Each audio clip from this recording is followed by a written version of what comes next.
Hello there. I'm Starchild Beatmaker, and welcome to Lounge Ronin. All things, everything. And on this episode, we're going to discuss Starchild, Humanoid Skull, Mainstream Rejection. Humanoid Skull, like no other, rejected by mainstream academics. If you are new to the channel, please make sure to hit that like button, subscribe, and ring that notification bell. And without further ado, let us get into it.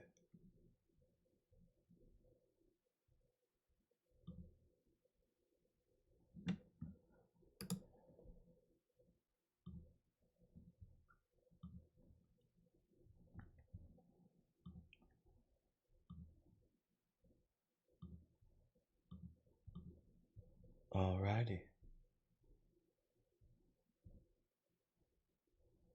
Alright. This article was written by April Holloway, updated January 5th, 2022. Humanoid skull like no other. Mainstream rejection of Starchild skull. Strap yourselves in, ladies and gents. This one's gonna get a little kinky.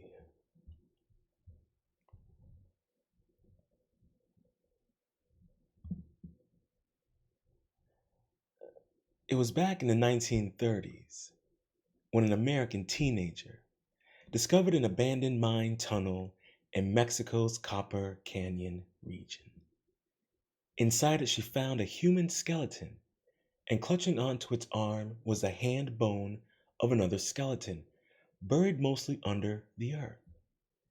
It was described as a small and misshapen. The teenager returned to the site the following day only to find that a flash flood had washed most of the bones away. Nevertheless, the upper section of the skull of the buried skeleton, along with a small piece of the upper jawbone, remained. The significance of the so-called Starchild skull remained unrealized for nearly 70 years. Here you have an image of the skull.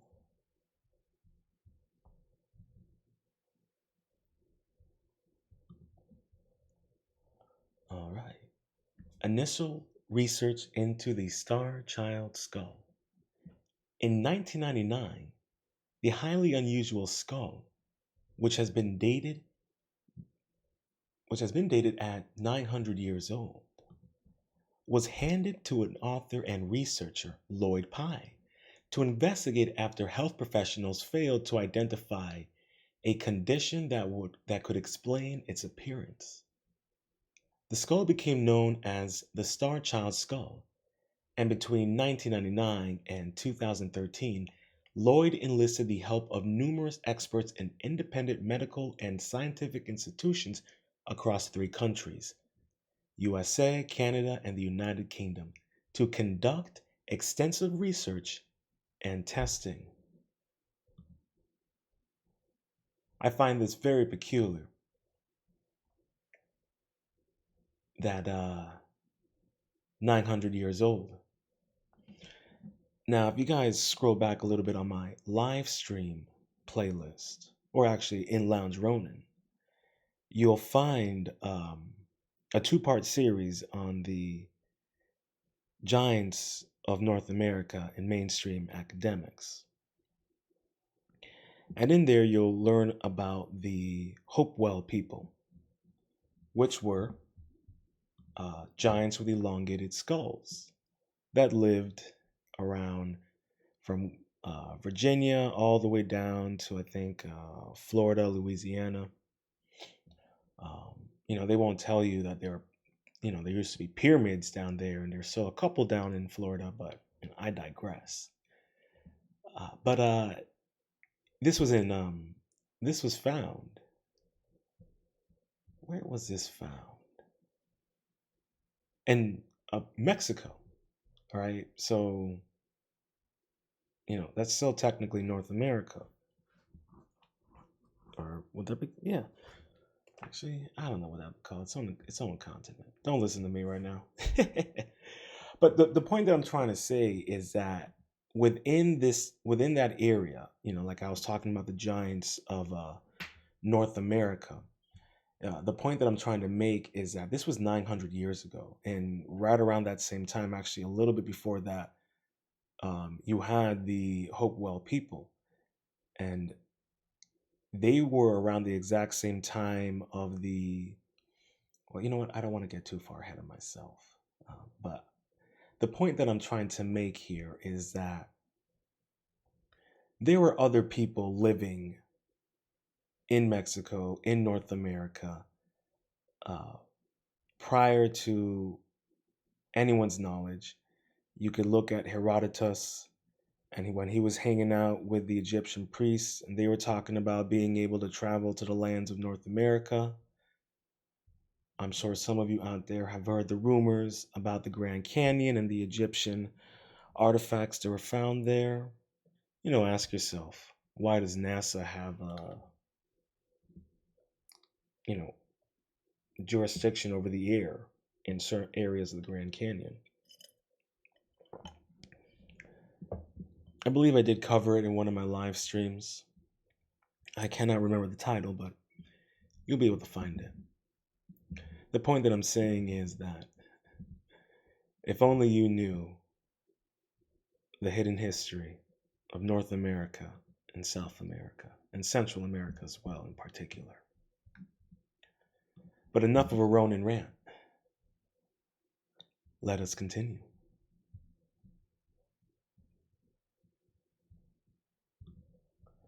I apologize for these ads, but what can I say? In this economy, everyone's got to pay the bills, right? One way or another. Morally, of course. I digress. One of the major contributors to the research project was Dr. Ted Robinson, who had a background in medicine and plastic surgery and specialized knowledge of cranial surgery and cranial anatomy. Robinson studied the skull for a period of 2 years and involved specialists in the discipline of radiology, ophthalmic surgery, oral surgery, craniofacial surgery, neurology, pediatric neurosurgery. The report Robinson prepared was astounding. Alrighty. Firstly, Robin's expertise in cranial deformities enabled him to rule out all human deformities he knew of that could account for the skull's appearance. Now, what they're talking about is cranial deformation. That is when they would purposely, when they're of infant age, um, squish the skull to develop a more elongated appearance. Many of this was to mimic their gods. Uh, the reality is that their gods were of a more advanced civilization of humans. And I've done some research onto this, but I'll save that a little bit for later. Let's continue. None of the other specialists were able to find any deformities, illness, or cultural practice that account for the misshapen head. And that's what I mean by the cultural practice. Uh, you know, I'll say it here right now. The Cornwall Institute, the Cornwall Museum in England, they've known for well over a couple hundred years now of an extinct humanoid race that lived in Central and South America. Now, I've done research onto Brian Forster has been one of the forefronters in pioneering and bringing this to the world. And I have found a connection between this extinct humanoid race and the European American political royal bloodlines. But I digress. And I do have that in a presentation. But let's continue. Secondly, Robinson reported that the bone of the skull is much thinner, lighter, and stronger than regular human bone. Analysis concluded the Starchild skull contains unusual reinforcing fibers. The brain is 30% larger than a normal human of its size. The frontal sinuses are absent, the eye sockets are shallow, and the entire skull has over 10 standard deviations from the human norm. This is highly unusual statistic.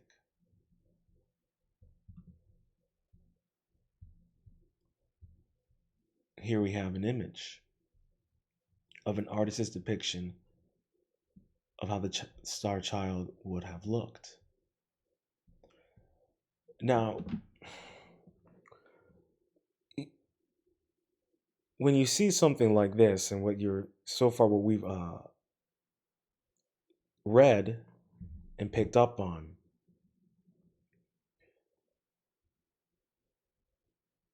when you see something like that and you just find out that that's something that was around on this earth 900 years ago, you got to start asking yourself, what do we truly know about our history? What do we truly know about the world?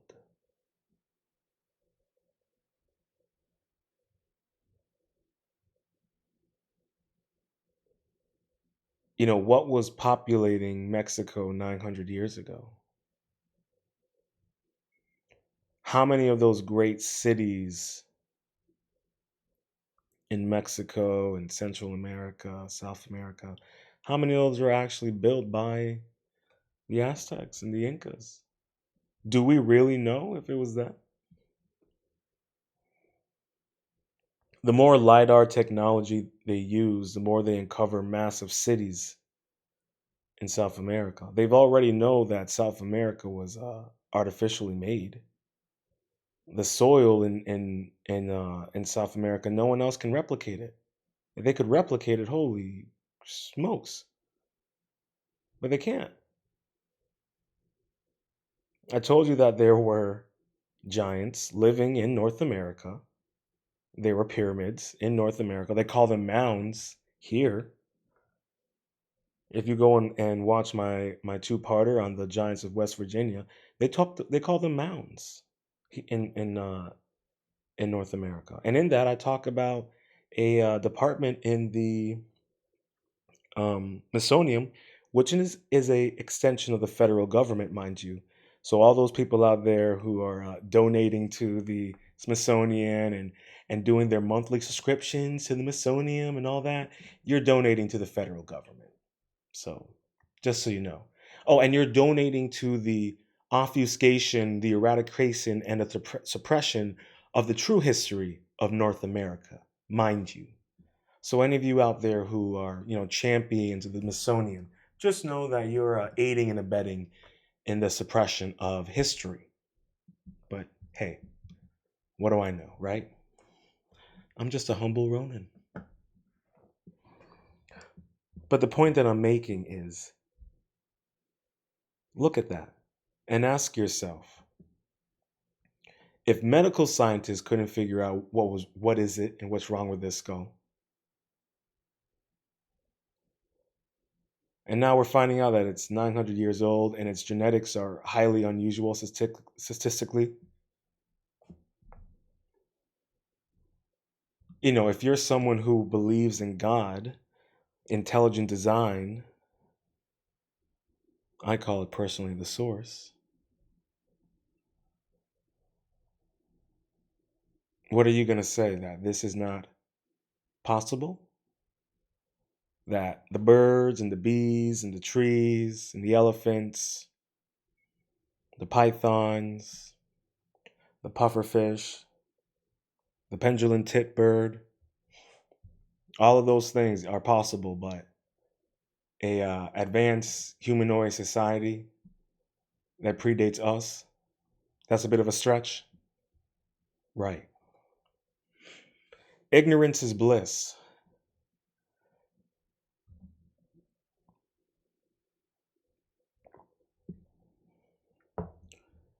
And delusion is a well placed nipple to suck. Everybody's got to get their fix, right?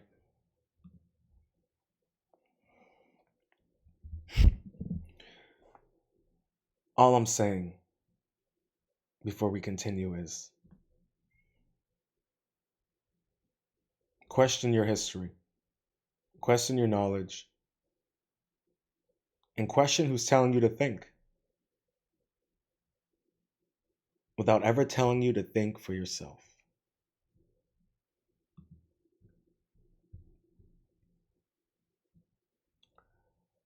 DNA testing of the Starchild skull.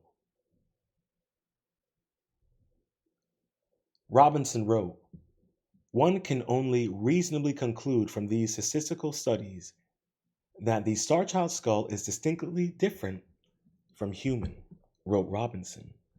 Nevertheless, the medical reports and investigations were not enough to convince mainstream scientists that the Starchild skull was definitely not human. Instead, they explained away the abnormalities with the claim that nature can do anything. Well, I mean, with that logic, how is it out of the realm of nature to create an advanced humanoid species?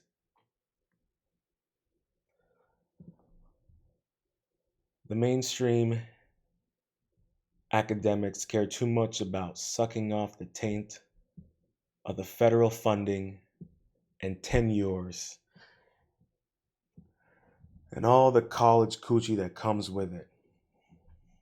It's disgusting.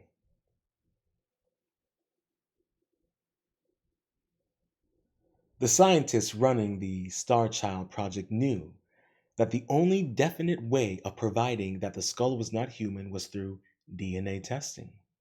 So they waited nearly a decade while the technology of recovering and sequencing ancient DNA, such as the 900-year-old Starchilds, could be perfected. In 2010, the Starchild project secured access to a highly sophisticated DNA lab capable of recovering non human DNA. Preliminary DNA testing found that a significant percentage of the DNA in the skull is not human. If verified, this finding could indicate that the skull belongs to a new species. And what was I saying, ladies and gents? What was I saying? In 2012, a geneticist was able to secure a fragment of gene from the 5% of human nuclear DNA that code for proteins and which is a highly functional master gene. One of the most vital, important genes in the body of any species on Earth. It is known as FOXP2 gene. Analysis was carried out on this gene, the full report of which can be read here, and the results were again startling.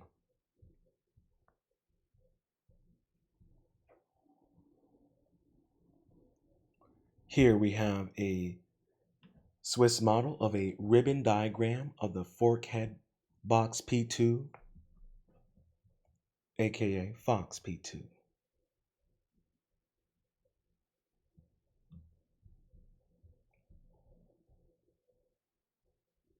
Understanding the FOXP2 master gene.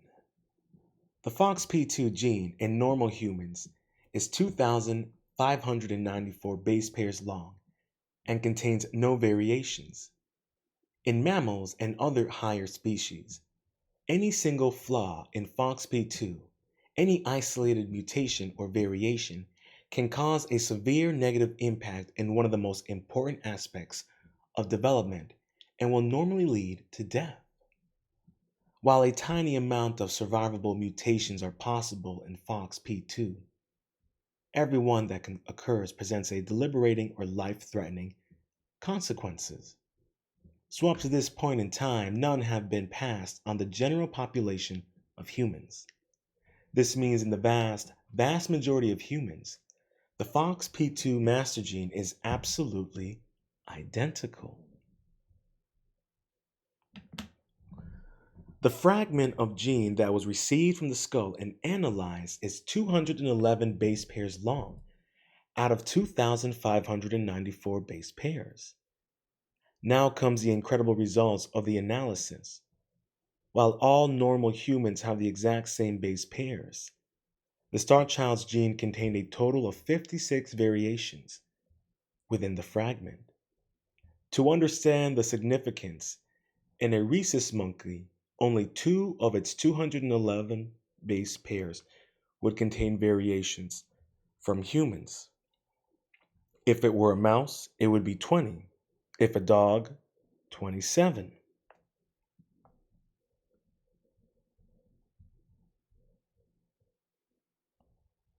To put this in perspective, let's imagine that when alive, the star child was included with some unknown humanoid. To put this in perspective, let's imagine that when alive, the star child was indeed some unknown humanoid, no matter how different from humans it might have been. To be in the humanoid family, its FOXP2 gene would have to be in the range of 1 or 2, or at most 3 base pair variations from a normal human. To go past 5 or 10 would to put it into another class of species. To have 56 is to put it in another realm, another dimension entirely. It is utterly unique. Let me repeat that. To put this in perspective, let's imagine that when alive, the star child was indeed some unknown humanoid. No matter how different from humans it might have been, to be in the humanoid family, its FOXP2 gene would have to be in the range of 1 or 2, or at most 3 base pair variations from a normal human. To go past 5 or 10 would put it into another class of species. To have 56 is to put it in another realm, another dimension entirely. It is utterly unique. Think about that. Let's go back up here. While all normal humans have the exact same pairs, the Starchild gene contained a total of 56 variations within the fragment. To understand the significance, in a rhesus monkey, only 2 of its 211 base pairs would contain variations from humans. If it were a mouse, it would be 20. If a dog, 27.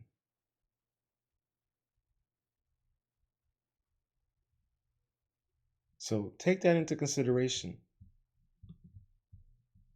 What you're dealing with is a individual, a creature that may not even be from this dimension. Its components may not even be from this dimension, for all we know. They want to tell you that aliens come from space and all this fun jazz, and maybe that's true. Or what if they're just coming from other dimensions?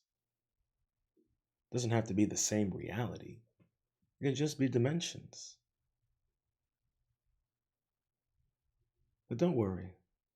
Well, we're going to get to some kinky stuff later on, I can assure you. But let's continue. These amazing findings are the result of only a partial analysis of DNA from the Starchild skull. In 2013, the Starchild project was registered as a company in order to raise the necessary funds to undertake a complete DNA test, which will determine once and for all the true nature of this most unusual species.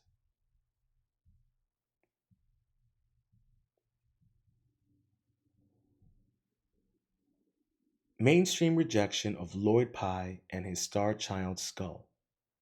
According to HuffPost, in 2013, article about Lloyd Pye and his work related to the Starchild skull. Quote, it takes some cojones to take a stand on existence of aliens. End quote. Nevertheless, mainstream science continues to argue that the skull belongs to that of a human child with a cognital hydrocephalus, fobbing off alien arguments as pseudoscience. Quote, Lloyd Pye often spoke Lloyd Pye spoke often of the bias and fear that is built into the culture of mainstream science and academia, and is probably the same sentiment that prompts skeptics to jump in with a negative opinion on the Starchild skull before they have all the facts. Quote, explains the Starchild Project website. Dealing with these subjects automatically attracts criticism, but members of the project call for us to listen to their scientific explanations, keeping an open mind.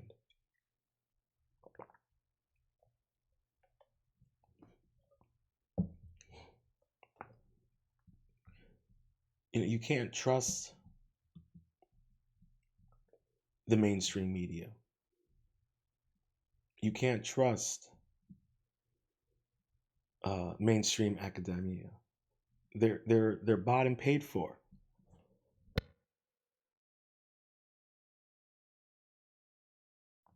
Whether it be, like I said, the Smithsonian, which is an extension of the federal government, you know, no different than the current situation with all the elite colleges throughout North America. And I had a thought about that. I'm going to share with you my thoughts because it kind of coincides with what we're currently dealing with. And I wrote this on April 22nd, 2024 on Twitter. Follow me at Ronin Art and Music. And while you're at it, make sure to hit that like button, and subscribe, and ring that notification bell. And I said, as the elite colleges collapse via eating themselves, what will rise from the excrement?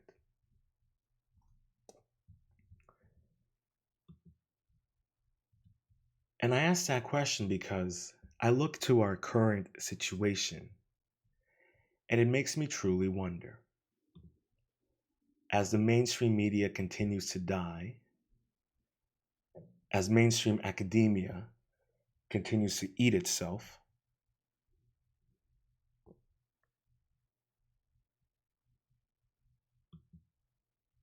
and as the mainstream scientific community continues to find itself in endless contradictions, lawsuits, government conspiracies, and pandemics.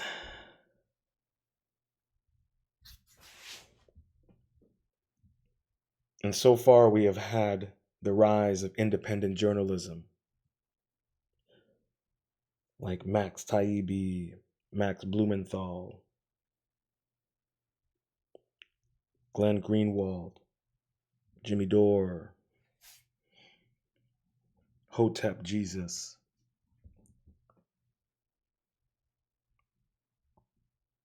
Whitney Webb, as mainstream academia collapses. Randall Carlson, Graham Hancock, Shaka Atmos, Michael Imhotep,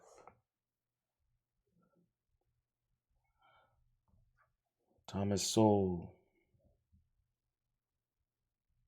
Take your pick.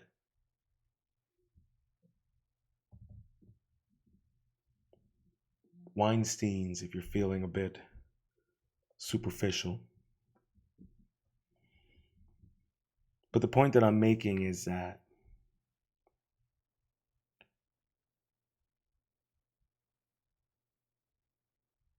what will rise from such excrement will either build a new foundation for knowledge to finally be open and constructive, or we will see nothing more than a shit pile of the same thing over and over again. But as I was telling you, you can't believe anything that the mainstream media is saying. You can't believe any of it. Now look at what they have exposed themselves as. Why is it that, they're not going to tell you that Aborigine blacks were already here? They're not going to tell you that. They're not going to tell you about, as I said, Herodotus and heading over here to North America. They're not going to tell you about that. They're not going to tell you that the oldest pyramid in the world is from Indonesia. And the oldest gold coin was found in Indonesia, and they trace the gold all the way back to Turkey. They're not going to tell you about that. Like I said, they're not going to tell you about the pyramids in North America.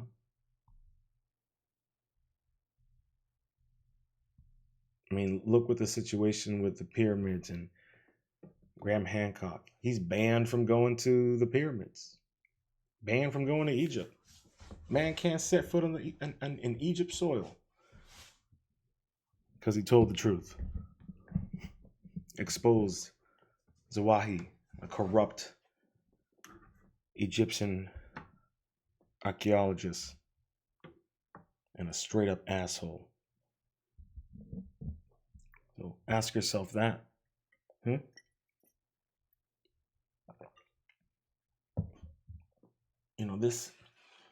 The ridicule that the Starchild project is getting is no different than anyone out there who goes against the narrative, who goes against the belief system, the domestication. And that is what you're seeing here. I mean, let's dive a little bit more deeper into the Starchild. Let's see what the Starchild project has to say.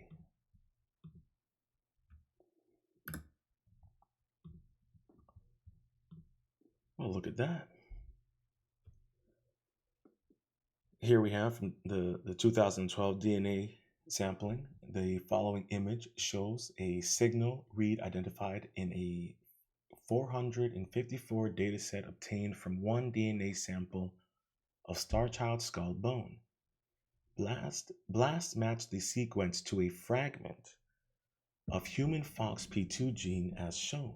For comparison, alignment of the corresponding gene segments of other species is shown as well. And here we go. For my data nerds and science nerds out there, please go ahead and get your rocks off.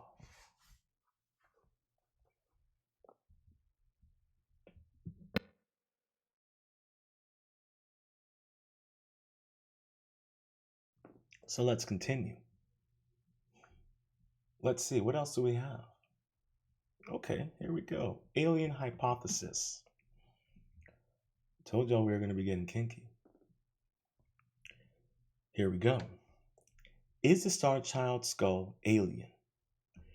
The official position of the Starchild project is that we will give whatever determination is made by science. We cannot and do not claim that the Starchild skull is an alien or human-alien hybrid. However, in the spirit of a lively debate and good humor, here are some intriguing tidbits to make you wonder.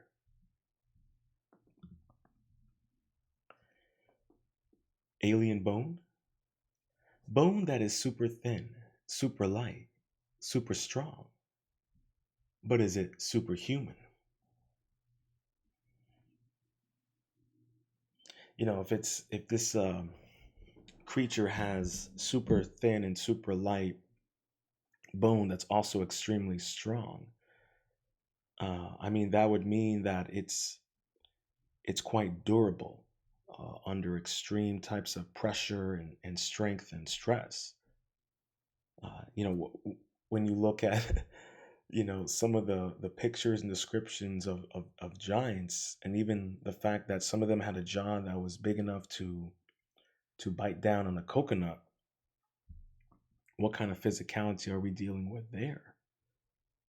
But this is more intriguing because we're understanding that this is something that's not even of this plane of existence, of possibility. So, what will be the purpose of having such thin, light, durable bones? Is it because of, I don't know, dimensional jumping? I don't know. Strap on your tinfoil koofies, ladies and gents, because we are going to be getting kinky, like I said. Alrighty. High pitched hearing. CT scans found abnormal inner ears that may have been able to hear sound beyond what a normal human can hear. Alrighty. Fibers in the bone. These fibers were found using a scanning electron microscope, and nothing like them has ever been recorded in bone.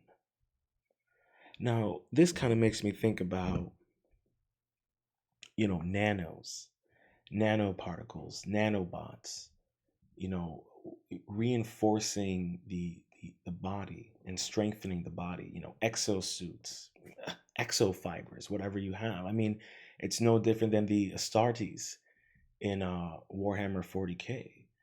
To me, in order for it to have fibers within its bones, that to me means aiding in elasticity of the bones to be able to move and absorb and shock and be able to be more flexible.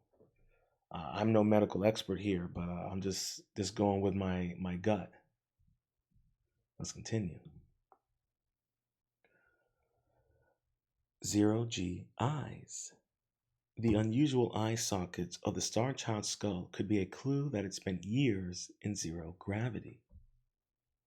Now, we can also claim, if let's just say that this thing is from space, and having,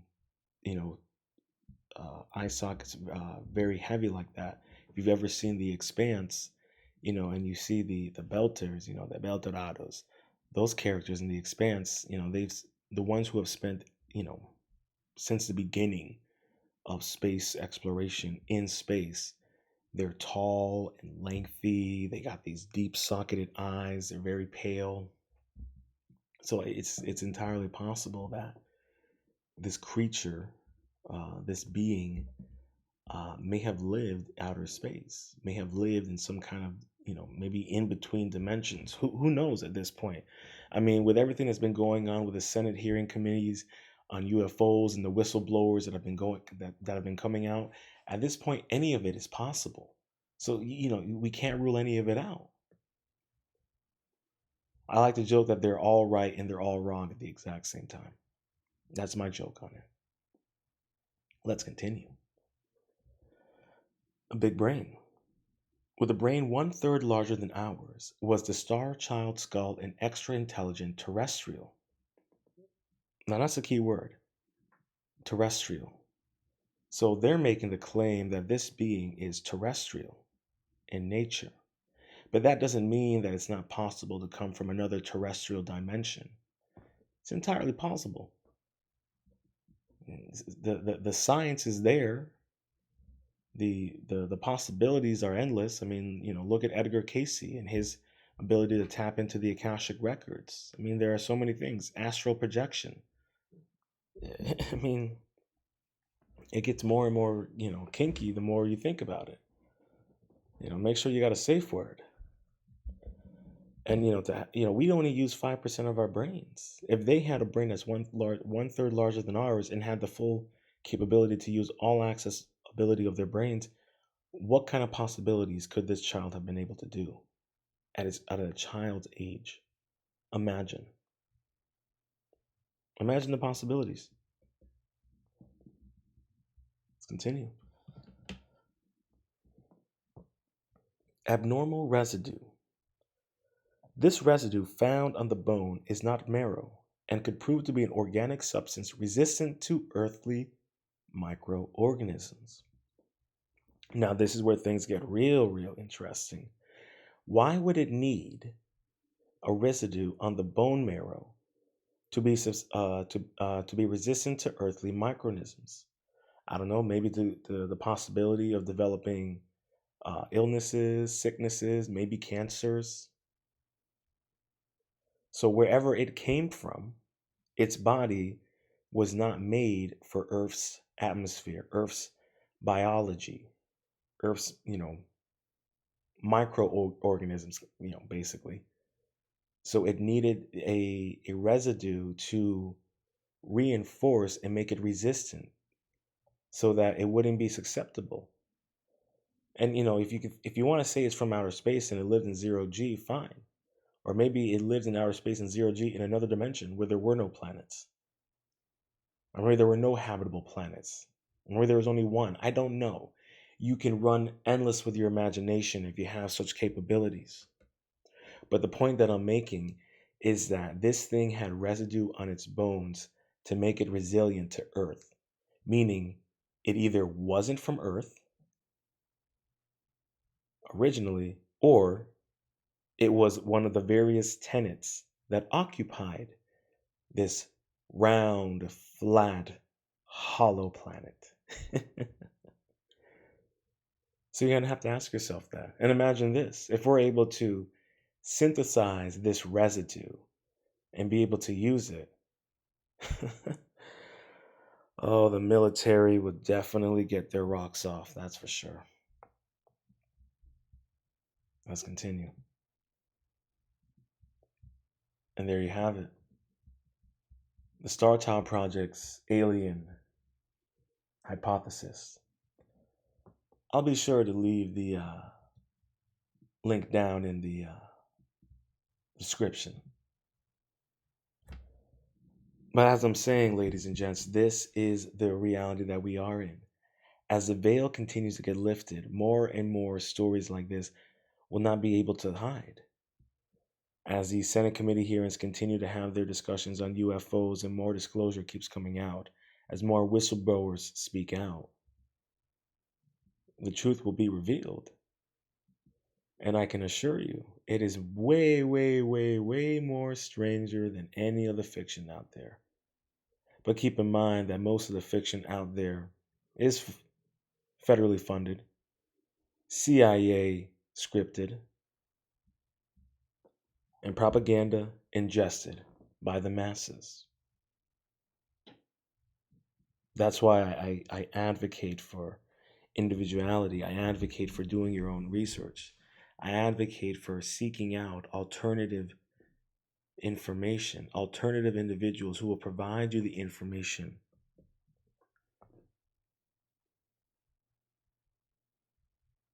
unbiased of feelings and emotions that shape your perspective, but only allow you to determine your own. That's why those individuals I spoke earlier of are people who they speak their feelings, but their feelings do not shape the truth. They only amplify it. And those are the type of voices we need. Those are the type of voices you need to listen to. Those are the voices you need to search for. Those are the type of voices you need to aspire to be. As I believe that we are all leaders when necessary and followers when necessary. We're all capable of being leaders and we're all capable of being followers. Leaders when our capabilities are necessary, followers when our support is required. This is the world that we live in. And we need to be able to stand up for our belief systems. We need to stand up for our morals and creeds. Because without that, who are we?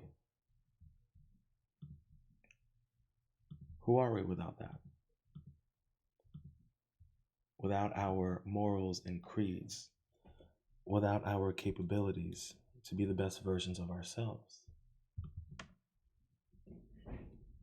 If you are not willing to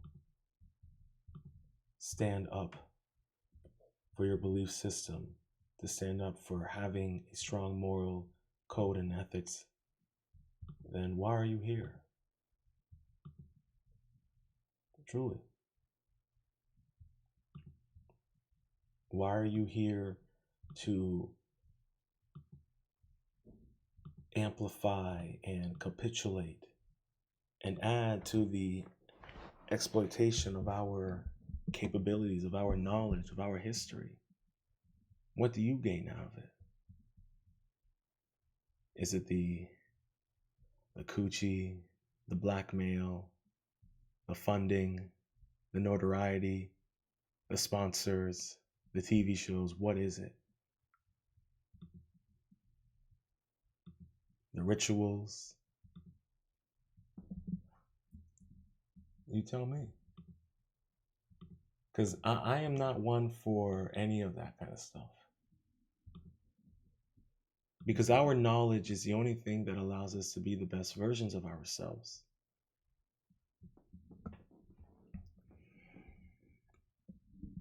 And with such knowledge like this, with the Starchild skull, the knowledge of giants throughout time, with all these advanced megalithic structures throughout the world, are you going to continue to allow someone to tell you how to think and believe and behave? Or are you going to stand up for your individuality? I'll leave you all with this.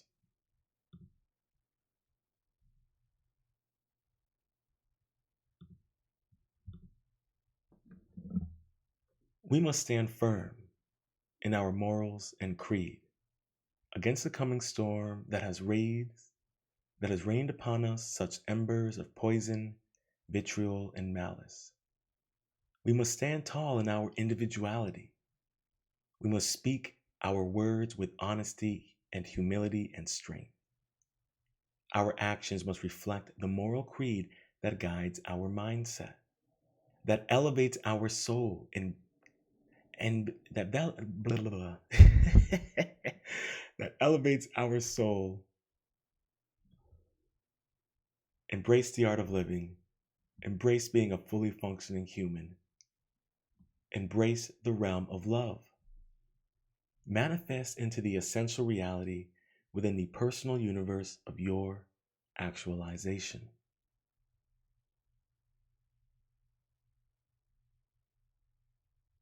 I may have stumbled through my words, but that's a part of life. We're going to stumble through the truth. It's going to hurt. It's going to bruise our egos. And it damn will change our belief system. But like anything in this world, it always comes down to your choice. As I always say, negative and positive consequences all come down to your decisions, to your belief system, to how you truly carry yourself.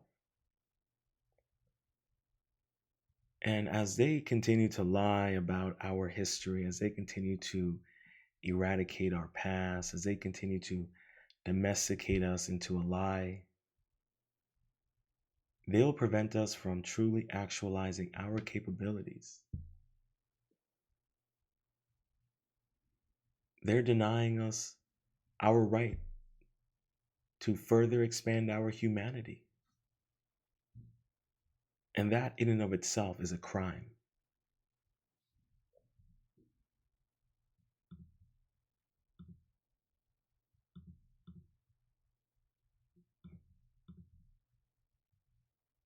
And with the Starchild, all will be revealed as more and more of these incredible mysteries are told, are funded, and advocated for. I don't want you guys to give up belief. I don't want you guys to give up hope. Know that in the end, good will prevail. It's just a matter of when we will decide it to be so.